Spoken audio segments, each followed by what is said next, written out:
Assalamualaikum warahmatullahi wabarakatuh. Saudaraku yang dicintai oleh Allah Subhanahu wa taala, salat. Salat merupakan hal yang sangat penting di dalam hidup kita. Terkadang kita lalai dalam salat dan terkadang kita menunda-nunda waktu salat. Mari kita dengarkan hadis Nabi Muhammad SAW mengenai bab salat ini.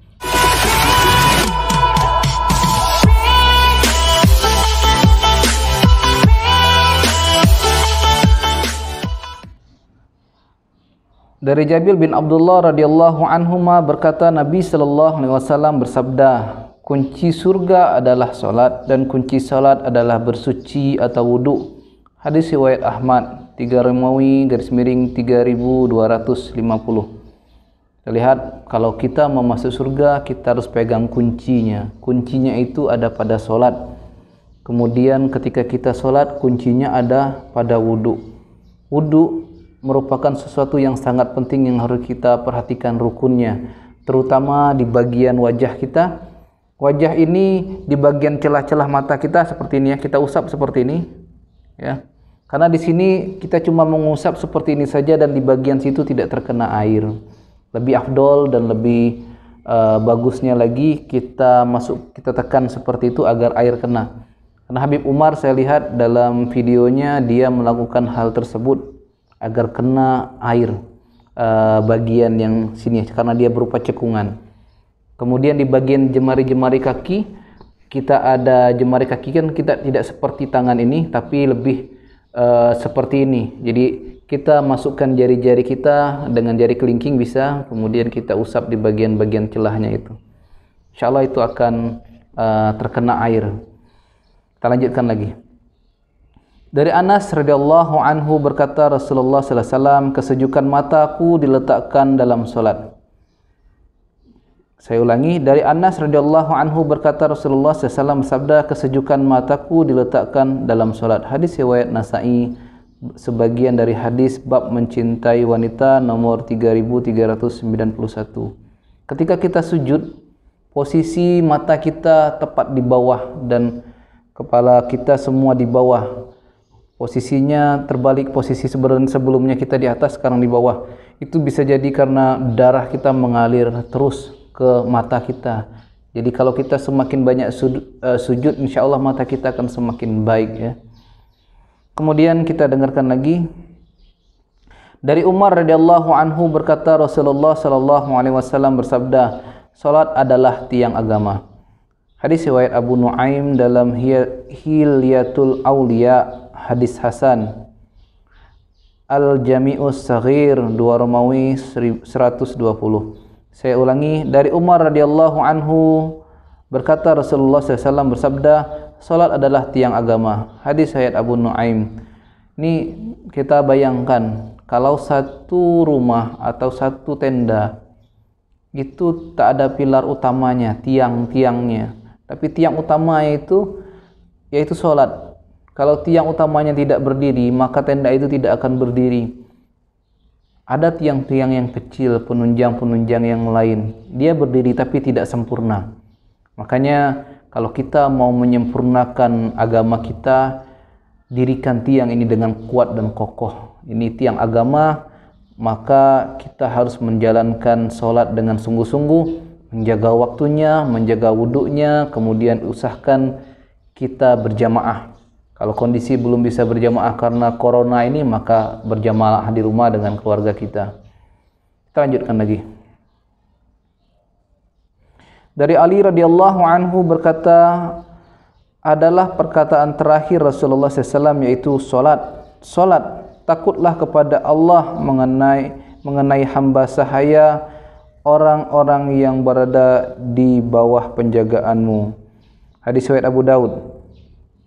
Bab hak hamba saya, hadis nomor 5156. Saya ulangi. Dari Ali radhiyallahu anhu berkata, adalah perkataan terakhir Rasulullah SAW yaitu salat. Takutlah kepada Allah mengenai hamba sahaya, orang-orang yang berada di bawah penjagaanmu.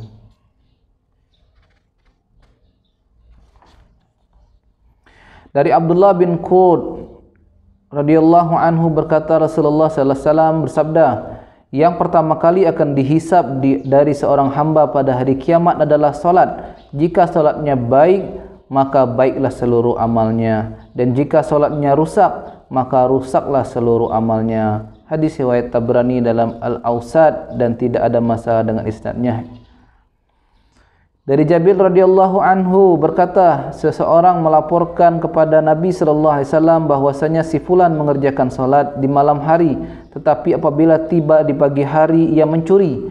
Nabi sallallahu alaihi wasallam menjawab, salatnya tidak lama lagi akan menghentikannya dari dosa yang dikatakannya itu.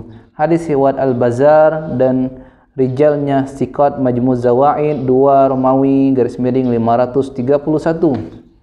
Bayangkan kalau kita berdosa, bermaksiat, tapi kita jangan memang sekarang kita mau berniat untuk berbuat maksiat ya. Kita bermaksiat, kita solat, bermaksiat, solat, terus kita lakukan, hantam dia dengan solat. Nafsu kita kekang dengan solat. Karena kata Nabi, kalau orang itu bermaksiat, solat, maka solat itu akan menghentikan perbuatan maksiatnya. Insya Allah. Luar biasa ya. Allah akan memberikan karunia kepada seseorang ke dalam hatinya ketika dia masih ada rasa ingin dekat kepada Allah. Allah akan jaga dia. Tapi yang jadi masalah adalah ketika kita tidak berusaha untuk menyadarkan hati kita, menyadarkan diri kita kalau sebenarnya kita itu berdosa. Itu yang jadi masalah, tidak sadar dengan dosa. Kalau kita tidak sadar dengan dosa, ini akan menjadi masalah yang luar biasa. Jadi tidak tahu mana yang baik dan yang buruk. Karena baik buruk itu bukan berdasarkan akal saja, tapi ada batasan agama dan Islam yang mengajarkan kita tentang baik dan buruk suatu amalan. Insyaallah saudaraku yang dirahmati Allah, pertama, salat itu adalah kunci surga. Kemudian kunci daripada solat adalah berwudu dengan sempurna. Jaga semua rukun-rukun dari wudu dengan baik. Kemudian solat, kita perlu menjaga, mendirikan solat dengan sebaik-baiknya. Jaga waktunya, berjamaah, dan usahakan di masjid kalau memang mampu. Kemudian kita berusaha untuk tetap istiqomah dalam solat walaupun kita bermaksiat. Walaupun kita bermaksiat, bukan berarti kita minta maksiat dan kita tutup dengan solat, bukan. Di sini maknanya jangan berputus asa dari rahmat Allah. Kalau ada rasa di hati kita mencintai Allah dengan solat karena solat kita, dan kita bermaksiat, insya Allah maksiat kita akan dihilangkan oleh Allah. Akan Allah segera hilangkan rasa maksiat itu. Di sini karena Rasulullah SAW bersabda, ada orang bermaksiat, sebentar lagi maksiat itu akan dihentikan oleh solatnya. Demikianlah, semoga bermanfaat. Lebih kurangnya saya mohon maaf. Subhanallah wa bihamdihi, subhanakallah wa bihamdika, asyhadu an la ilaha illa anta, astaghfiruka wa atubu ilaik. Assalamualaikum warahmatullahi wabarakatuh. Jangan lupa untuk di-share dan subscribe untuk update-update hadis berikutnya.